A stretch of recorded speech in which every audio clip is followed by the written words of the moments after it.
guys, it's Audra from Homesteading in Idaho. Please excuse the dirt, the sweat. I was outside doing some goat pen cleaning and working in the garden, and you know what? Everything aligned to bring you guys a really great video, but this is real life. I'm not going into my house, putting makeup on and primping for every single video. Sometimes they just happen, and this is one of those videos where it just happened. So the glitz, the glam, it's not here today. I am in my garden though. It's lovely outside. We've got a little bit cooler day today, a breeze, and I'm just loving it. So yeah, it's not always sunshine and sunflowers. It's not always makeup and glitz and glam. It's honestly, most of the time, sweat and a lot of dirt. But anyway, I want you guys to hang out, watch this video. It's gonna have some tips on how, if you've got goats, rabbits, sheep, alpacas, llamas, guinea pigs, and I think there's another one. Or maybe I got them all. Anyway, the critters that give you little duds, pellet fertilizer. I'm going to show you guys how you can take their pellet fertilizer straight out to your garden. No waiting. No waiting until spring to feed your garden. You can start feeding your garden as soon as you plant it. You can be planting, or you can be feeding your garden all year long. I wanted to bring it to you guys because there's so many people right now, their gardens are, it's August. We've been gardening here in Idaho for at least 3 months, and our garden beds are getting depleted. They're hungry. The soil is like, oh, I'm dying. I need, it's hungry. So let me show you guys how I feed my garden all year long. Always have the ability to have, look at these plants, you guys. Do you see this? I have a tomato in here that's probably, I need to get a rope and tie it up. See these? There's a tomato in here that's probably 7 feet tall because the soil is just phenomenal for it. These beans, they've toppled over. Hopefully you guys can see them. But I need to bring a string out so I can string them up as well. But anyway, I want to show you guys my tips and tricks. And I know this is kind of not a long video, but it's a bit long, and hopefully I don't drag on too much. But stick around to the end. You're really going to appreciate it that you did, as I explained the how, the why, the what, how come I don't go to the store and buy the stuff at the store. So hang out. Hopefully, you get some tidbits out of this. Put it in your gardening book as things that you can do for yourself this year. Like literally, you guys, this year, things you can be doing right now. So stick around, hang out with me. We're going to talk about gardening. All right, over here in the goat pen. Obviously full wheelbarrow. I just scraped out, and actually this all came from Piglet's pen right here. She's actually out front by the ditch, but all this came from Piglet's pen. So during the week in the morning, I come in here with just a rake and I scrape them out. But then once a week I come in here and I try to level the pens back down, because during the week, besides their fertilizer that they create, there's food and everything that gets mushed into the ground, and within a week you can get this much sometimes, depending on how much they were eating, built up in their pen. And I don't want my fences to be buried and end up rotting, the metal will rust and rot. So I just do my best, come in here, level it down. And this is actually gonna go out to the garden. You guys are gonna come with me. We're gonna go up to the garden and put this fertilizer straight into the garden. And the reason I can do this is because there's no grass, no hay. It's all just dry goat fertilizer because of the heat we've had. Their pellets dry out so quickly. I'm actually able to take this straight out to my gardens, put it right in around the plants without burning, shocking, killing the plants. So with all that said, let's go up to the garden and spread some goat fertilizer.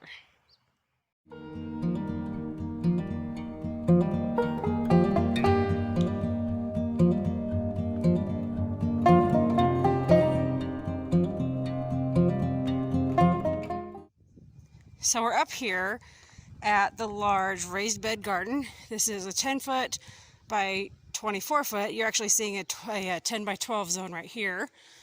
And this section is being used by a local scout this year who's using it to do his gardening merit badge. He's got pumpkins, zucchini, beans, peppers, tomato, sunflowers, and I think that's it in this one maybe. I don't know, I'm probably missing something. But we're gonna take fertilizer from the goats, go sprinkle some magic in the garden. And I'm just gonna pick this up by the shovelful. Like literally, I'm just gonna take it, shovel, and go dump it around the plants. There's literally nothing special about it. I'm not tilling it in, I'm not shoveling it in, I'm not burying it. I'm just taking it by the shovel and dumping it around the plants. It's literally that easy, you guys. If there's no grass, no hay, nothing like that that's gonna cook your plants as it gets wet, just go and sprinkle it around in your garden, in your flower beds, your fruit trees, everything like that. They're gonna appreciate it. You're gonna get a larger harvest. So anything you can do to help your garden right along, just go for it. Just kind of show you guys what it looks like before. This is one side. Before I start bringing in the fertilizer from the goats, I did do some weeding, kind of trimmed back some of the sunflowers. They're getting a little bit crazy, so that's why you see some bits all over the ground, but here in a little bit you're not going to see it at all. Hopefully you guys are able to see this just because it is so shady right here. But I just shoveled the goat fertilizer in here. Now a lot of people will wait until spring to do any soil amendments for their gardens. Some people will do it in the fall. I am constantly adding to my soil. I don't think I ever stop. Unless there's 3 feet of snow like we had that one year here a while back and I just couldn't get to it. I mean, I'm always doing something to feed my soil. And especially like right now, this is August. This garden has been in production for 3 months and the soil is going to be lacking if I'm not feeding it. So this is a heavy feeding. I mean, this is quite a bit. Usually I just do a little bit of sprinkling, but this bed definitely is needing it, so that's why I'm doing it so heavily in here. And it's not going to hurt anything either. It's really not. Now, this is, like I said, goat manure. The other manure fertilizer that you could do this with and not worry is rabbit. Now, that's the one that I have experience with. What I do not have experience with, but I believe you could use, because they are little duds or pellets, whatever you want to call them, I would say alpaca, llama, and sheep. Those are the ones that immediately come to mind. I would not use chicken manure in here straight from my chicken pen.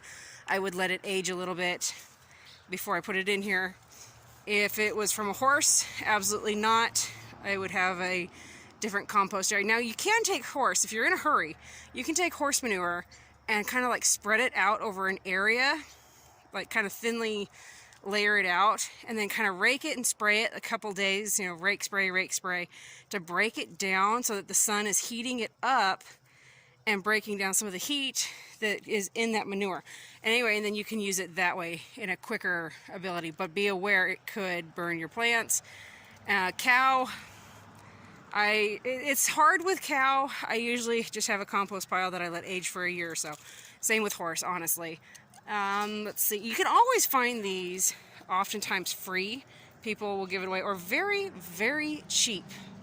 You can often, a lot of people just want to get rid of their manure. So, yeah, there's some different options for you. My brother actually in Michigan has a guinea pig apparently, and is utilizing his guinea pig fertilizer for gardening, and what a brilliant idea.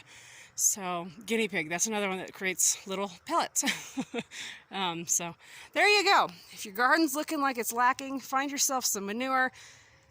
Don't bother with that stuff at the store that's in a bag. I'm telling you, you need to get your hands dirty, get some real manure, real fertilizer, you guys, not the stuff at the store.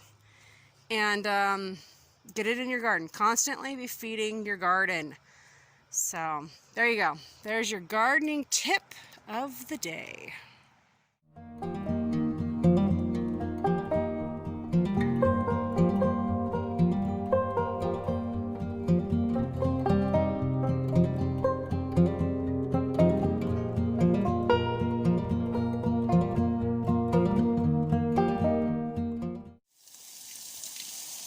After you've got your fertilizer laid, you can sprinkle it in if you want, or you can leave it till you're ready to water your garden. It's up to you. But I am going to sprinkle this one in today a little bit.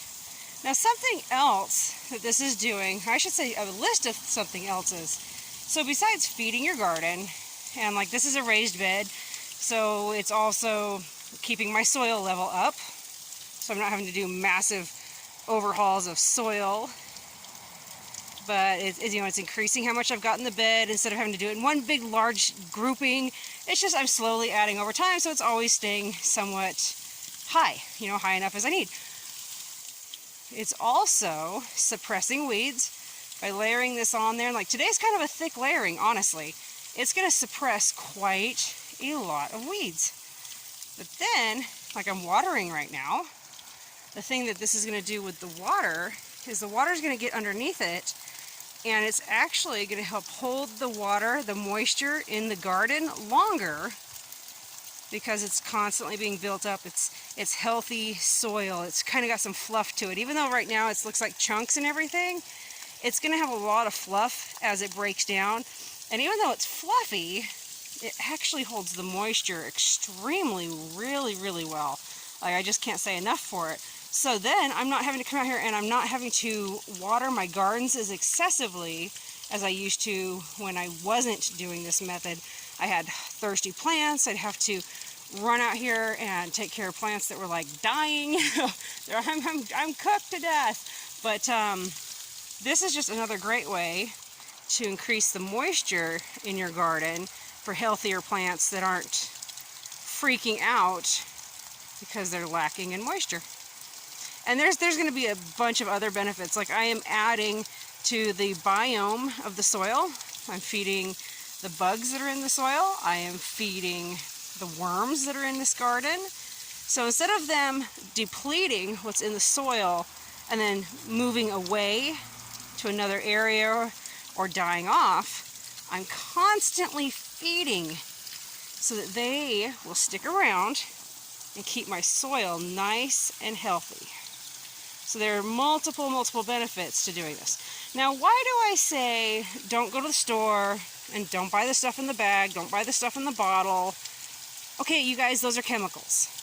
Stop feeding your garden chemicals that it's going to then be relying immensely on you to add more all the time. And then chemicals, what does it do? It breaks down. It's not doing anything for your soil. It's not doing anything for your plants. It's like for anybody that drinks coffee or soda or you have a candy bar. You've got that initial hit of caffeine and sugar, but then it's gone and you're depleted and you're crashing. Well, that's what's happening in your garden. I mean, yes, there's some pretty amazing things that they've created, but they're created, you guys. Nature doesn't work that way. Nature wants natural. So getting your hands on things from the farmers, and I know there's a lot of people like, oh my gosh, what about, hay that's been sprayed? You guys, it's been through an animal's intestine tract. Yeah, you might have some buildup in your garden, but your garden's also breaking it down. You're feeding your soil.